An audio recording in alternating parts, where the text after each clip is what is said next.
एक राजा था, उसने अपने मंत्रियों से एक दिन सवाल पूछा, बताओ ऐसा कौन सा कुआं है जिसमें गिरने के बाद आदमी बाहर नहीं निकल पाता है। इस सवाल का जवाब कोई मंत्री नहीं दे सका।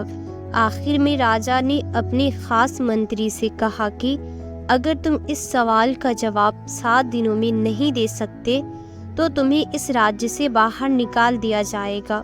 मंत्री इस सवाल का जवाब ढूंढने के लिए राज्य से बाहर गया, लेकिन 6 दिन बीतने के बाद भी इसका जवाब नहीं ढूंढ सका। निराश होकर जब वह जंगल से गुजर रहा था, तभी उसकी मुलाकात एक गडेरिया से हुई।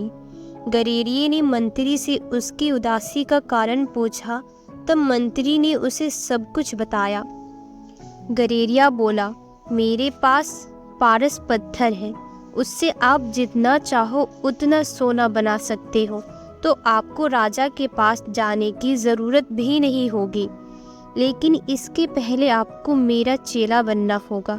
पहले तो मंत्री ने सोचा कि मैं इस मामूली गडेरिये का चेला क्यों बनूं, लेकिन पारस पत्थर की लालच में आकर उसका चेला बनने को राज़ी हो गया।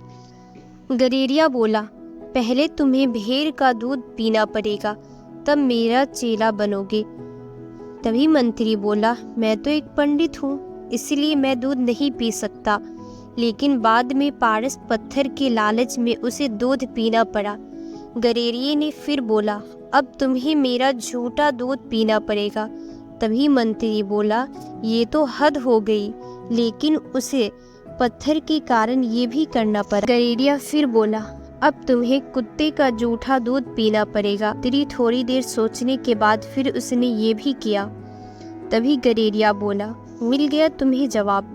यही तो वह कुआं है, लोभ का, लालच का, जिसमें आदमी गिरता जाता है और फिर कभी नहीं निकलता।